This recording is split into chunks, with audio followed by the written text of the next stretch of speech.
Why do bad things happen to good people? Why does suffering exist in a world that claims to be just?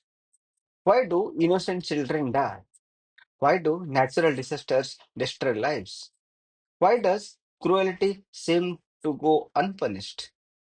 These questions have haunted humanity for thousands of years. Philosophers call this the problem of evil. It is the greatest challenge to our understanding of morality, divinity, and the universe itself. And it asked a terrifying question. If there is a God, or if the universe is ultimately fair, why is there evil? Let's understand the story, a real incident. In 2004, a massive tsunami hit Southeast Asia. Hundreds of thousands of lives were lost in minutes. Families vanished. Homes disappeared. Survivors asked the same question. Why did this happen to us? Why did this happen to the innocent? This is not new. From ancient times to today, tragedy provokes the same doubt. Is the world just or is it indifferent? Eastern philosophy approaches evil differently.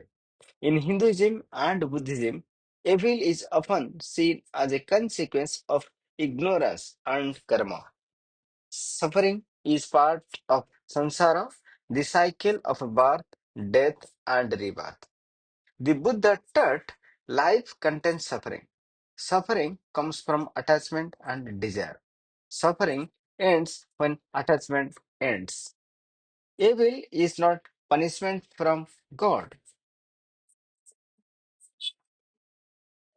It is a natural consequence of actions, ours and others. In the East, the question is not why evil, but how do I respond to it? How do I overcome it? In Western philosophy, challenges belief in a benevolent God. This is called theodicy. Saint Augustine argued evil exists because humans have free will. Humans choose sin. Humans choose cruelty. Evil is not created by God. It is consequence of freedom. Modern philosophers like Leibniz said we live in the best of all possible worlds. But the Holocaust, slavery, and wars make this hard to accept.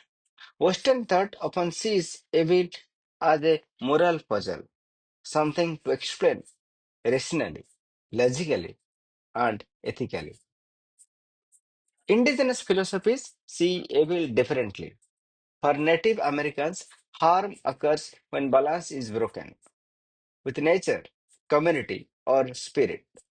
African Ubuntu philosophy views evil as a failure of relationship. When someone harms another, it is not just personal, it affects the whole community. In this perspective, evil is a disruption of harmony, not merely a theological or philosophical problem. Today, evil is everywhere and subtle. Wars, corruption, greed, and systematic injustice dominate headlines. Technology amplifies harm. Algorithms can deceive. AI can manipulate. We also face psychological evil, prejudice, envy, and cruelty born in the human mind. Yet, modern philosophy also asks, can we choose goodness? Even in the darkest world, we have agency. Even when evil exists, humans can act ethically, compassionately, courageously. Perhaps evil is inevitable. Perhaps suffering is unavoidable. But the real question is not why evil exists. It is how do I respond? Can I act with compassion in a world that allows cruelty? Can I choose light in a world of darkness? The presence of evil may remind us that freedom, choice, and responsibility are real. And perhaps that is the ultimate reason.